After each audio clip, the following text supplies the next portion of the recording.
about Christian Adventism versus cultural Adventism. So, unsay pasakutan ng Christian Adventism versus cultural Adventism. So, akong question karon is, are you a Christian Adventist or a cultural Adventist? Christian Adventist. Okay. Our life on the Okay. So, there is a research na gingon ng Christian Adventism versus cultural Adventism. Kuha siya, a first generation Adventist endeavor to raise her fourth generation children. So, gingon rin nga, na problem. The problem is cultural Adventism. So, also within cultural Adventism, the concept of cultural Adventism does not appear to be the one given much thought or study, as evidenced by the minute amount written about it. So, ang nakuha dyan na definition about a cultural Adventist kay siya. A cultural Adventist is one that was raised and educated in the church, but who, by his own admission, takes exception to many of the church's theological beliefs and religious practices. So, sa lain po nga explanation, or lain na definition, ningon dito pag-classify niya sa cultural Adventists are those who do not question doctrine, those who find comfort in Adventism because that is where they grew up and where their family and friends are. Those who are satisfied being a part of the remnant church and the truth, even though they may not be able to tell others why. So, although katong definition was what murag nagingon siya ka idea of cultural Adventism as incomprehensible siya kay siya. Maybe that is because of our shared first generation Adventist Christian experience. So lahi na experience sa first generation o kanang karon nga generation sa mga Adventist nga mga tao. So muto siya pasapot sa cultural Adventist. So wala siya ka question sa doctrine. Adventist siya kay iyang mga papa-Adventist or wala lang siya kay na siya gawasan na siya kay mo iyang dakan. Okay. So na-research yung ingon nga daghan pila ka sa inyo makatawag pila ka percent ang mga batanon nga wala ka like murag na backslide na para nila pila ka percent na sa church na nakahawa na mga youth. So according to Roger Dudley, why are teenagers in the church? Na siya sa 40 to 50% of Adventist teens will leave the church by their mid-20s. So, ato makita na kuwanta ko kayo siya mga percentage and nga naman ni siya may nani.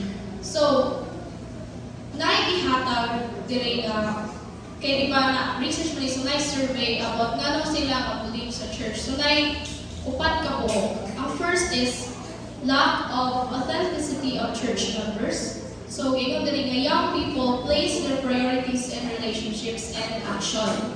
So, when relationships are based on legalistic rules, coupled with no genuine love or outreach, the situation is a ripe breeding ground for contempt and withdrawal. So, kung ka rin ang mga young individuals, so makabantay sila walay genuine na connection with other people. So, sige, dili na, ana. So, usa na siya sa reason na daghan ang dili ka na mo kanayon. And then the next one is judgmental or cold congregation. Closely related to the last point is that young people feel they are keenly watched and judged for any infringement in the establishment standards and mores. So, muna siya ang second. So, feel nila Or sige silang ibantayan or something. The third one is a lack of mentoring or discipline. So, one of the more interesting points that the research seems to support is that the lack of discipleship. So, ang last one is inability to know why we believe what we believe. So, kani siya one last one na wala sila kabalo unsa ilang ituhan. So, we are instructed in 1 Peter 3 verse 15 to be ready at all times to give a reason for our hope. Seventh-day Adventists are better equipped than many young people as to the biblical basis for the hope that God gives them. However, they are rarely prepared to enter into the general marketplace of ideas to defend that hope or their faith with those that have never heard the message of Christ are hostile to Christianity. So, naihatag na solution, di ba kaya ang problem is cultural Adventism. Ang solution is Christian Adventism. So, ang first one is increase authenticity. Kaya di ba, the first problem is lack of authenticity. Ang first one is increase authenticity. What would it look like for our young people to say that their congregation is truly authentic? One must first ensure that individuals have accepted Jesus as Savior and Lord. So, kani siya kay, of course, basic yun na siya ka. Ikaw, dapat yung i-accept ang Ginoo, imo ka nga Savior.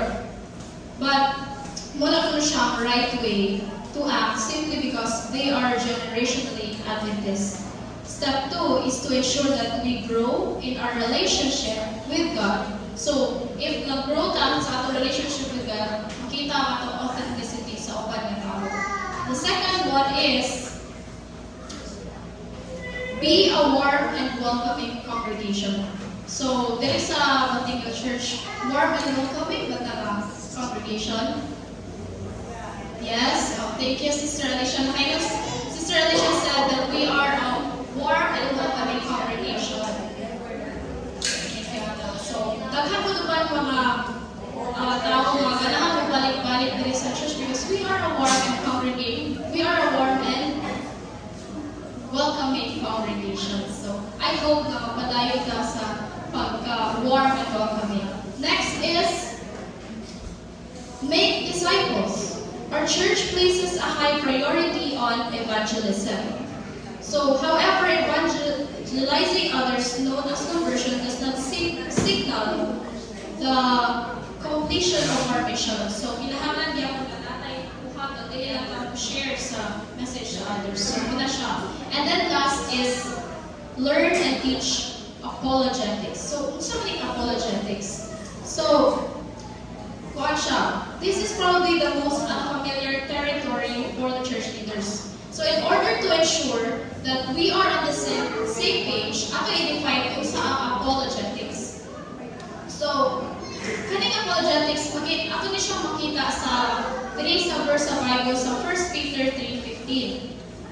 So, ianad dili di ba na part dito kanino ba? Sanctify Christ in your hearts, always being ready to make a defense. Kaning defense di ba sa Greek word, muna siya apologia. Muna gipasabot sa apologetics. So, defense, make defense. So, yana dito to everyone, make defense to everyone who asks you to give account for the hope that is within you, yet with gentleness and reverence. So, in a way, dito there are a number of small group and kanang mga resources nato na mga help to begin the travel of intellectual road to giving kanang scientific, logical, and philosophical reasons para i-share nato ang truth sa other people. So, muna siya ihatag na rin na solutions to. I hope na as part of our kanang sa system improvement, we improve po ta as a church, not just being a warm and welcoming church, but of course being authentic to others as well. So I hope natin na learn and we will continue to our lesson study. So before that, akong ihangyo si Brother